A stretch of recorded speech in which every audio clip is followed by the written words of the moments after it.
The Movie Preview Critic. Informing and entertaining your movie world. What's up, good movie lovers? Welcome to a movie review for The Karate Kid remake. I know, I shouldn't have even paid to see this. If it is any consolation, I did pay the bare minimum matinee price of $4.50 at a local theater. I think it's the lowest matinee price in Chicago, so I just wanted to check it out to see how bad it could be and if any inspiration or heart went into it. Now, you might notice that Jonas is not with me for this review, but he will be back when we talk about A-Team in just a couple days. I actually checked out both movies the same day, a little bit of movie overload there, and actually I'm kind of glad I did because I can tell you that Karate Kid is gonna dominate the A-Team in the weekend box office. There was barely anyone in the theater for A-Team, and Karate Kid was packed, was just filled with parents and kids. So genius marketing and strategy. At first I thought, okay, it's an 11 or 12-year-old coming of age story, which is something that kind of doesn't make sense because most teens start to come of age around 14, 15, 16, much like in the original Karate Kid, kind of the high school age. And you don't really see a lot of stories dealing with the grammar school coming of age because if you don't have any kind of pubes yet, you're not coming of age. If there's no hair on your chest, you're not in that transitory state yet of the hero's journey. The pure initial experience is that the audience loves it. There was cheering, there was some applause at the end. A real crowd pleaser. Now let's just talk quickly about the first movie. Looking back, I kind of checked it out before watching this. It's not an amazing movie with a performance that just steals the show, and that would be Pat Morita as Mr. Miyagi. Mr. Miyagi is the heart of the Karate Kid. Daniel-san is also really good. Ralph Macchio does a great job, and that relationship is really what sells it and what connects us to it. It's not so much the karate. And when you look at the original, the 1984 version, it's pretty lame when it comes to that. There's just a couple fighting sequences here and there, and it's really not choreographed all that well. The director of the original is John G. Avildsen, whose name you might recognize because he directed Rocky. You could basically say that the Karate Kid is a teen version of Rocky. It's just a young kid going through the same journey. You have Mickey, the fight trainer for Rocky, and here you have Mr. Miyagi, the trainer, the sensei, the Yoda, if you will. There's a lot of Star Wars parallels here. And that's something that really sticks with the original, is that hero's journey. For me, what's most important with the original is that Robert Mark Kamen is the screenwriter. And he based it off of kind of his passion for karate, where he really learned it in Okinawa and kind of all the different places when he was traveling. And he wrote it from a place of just inspiration. It was kind of welling up inside of him, and it just started just pouring out, kind of like a storm. And it came from someplace true. And if you watch the extra features on the Karate Kid DVD, Pat Morita just tells this awesome story how that role really saved his life. He was kind of at a low point, and it just re-energized his spirit and gave him kind of a new passion to exist. And how often do you hear that, where a person, just their life and just where they're at, is changed because of a role? And that performance was something special. You wouldn't expect it from Pat Morita, who was really known just as kind of a comedian, a stand-up comedian. His most famous role would be Arnold in Happy Days. And one other thing to mention is that Bill Conti, the composer of The Karate Kid, was also the composer for Rocky. So they really brought those same pieces together, and they were trying to really work the marketing and just appeal to the audience and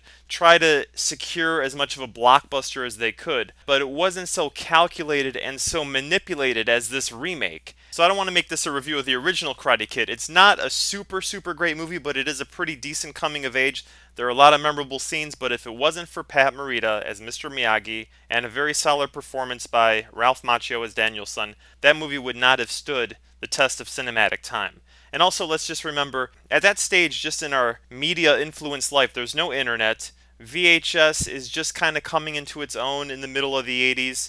So there's not this easy access to watching movies. Sure, they were re-released in theaters sometimes or they played on TV, but that was a couple years later. It was much slower, much more of an analog lifestyle. You really didn't get overloaded with this kind of hero's journey. Those steps were just forming in our consciousness that hero's journey was becoming solidified.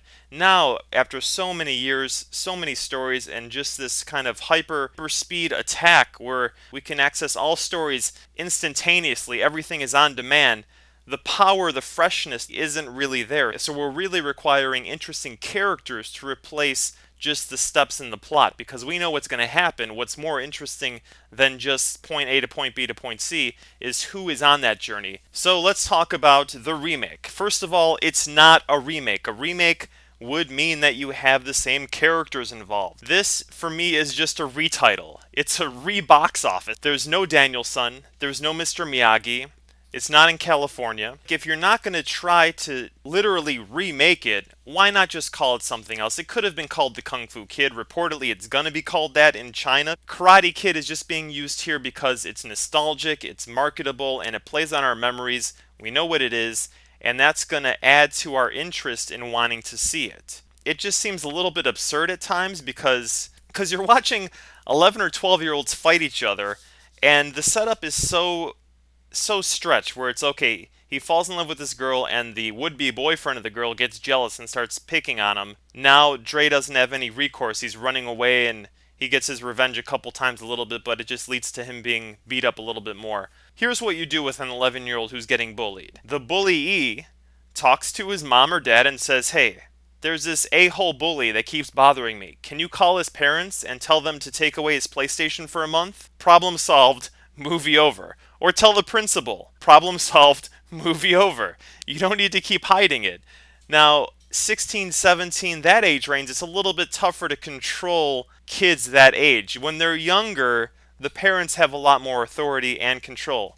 On the other hand, kids at 10 or 11 or 12 are highly susceptible to adult influence. So if you have this kind of evil sensei who's teaching them no mercy and just destroy your opponent, and you could see the logic in that a kid would want to impress an adult like that. And then throw in the next level where it's like a 6th or a 7th grader is falling in love. I don't know. I guess kids that age could relate to it, but isn't that moving a little bit fast? Don't we wait till about 14, 15, 16 to really approach that?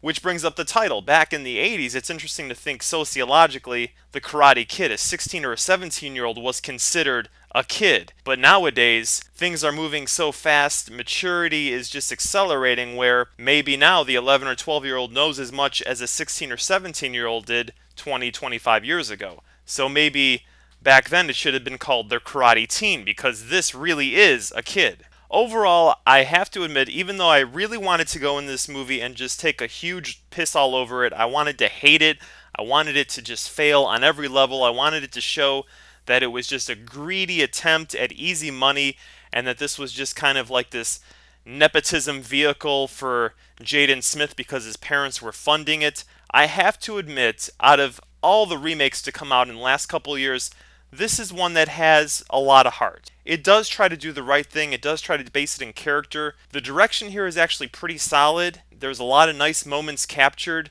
between the characters, and it works the conflict well enough so that it gets you cheering at the end. I was paying attention to it.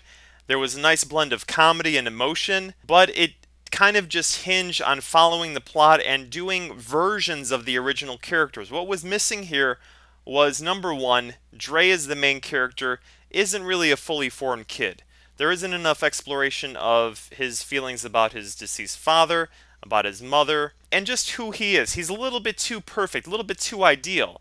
At least Daniel-san in the original, he was kind of a jerk sometimes. He really kind of egged these bullies on a little bit. Make him a little more modern, make him a little less patient, make him someone who the sensei here, Mr. Han, not Mr. Miyagi, would really have to just kind of break down and just lead to a path of enlightenment, really make his journey a little more difficult. Here, his biggest flaw is that he doesn't hang up his jacket. Take the jacket off, throw it on the ground, pick it back up, hang it up. That's the biggest lesson. Where's the 11-year-old, 12-year-old brattiness? Where's the Village of the Damned, Lord of the Flies, uncontrollable, just pure id, I want this, I want that. It's a kid. He doesn't have a lot of control over himself. He's led by his instinct. Let's see some flaws in that respect.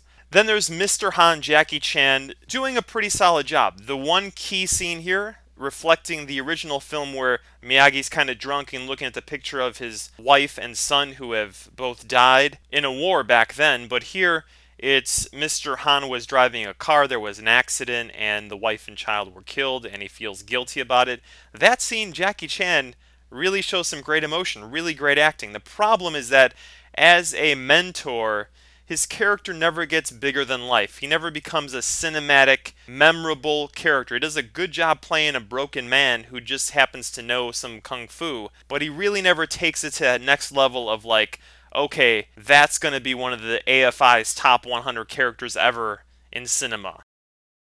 Long live good movies!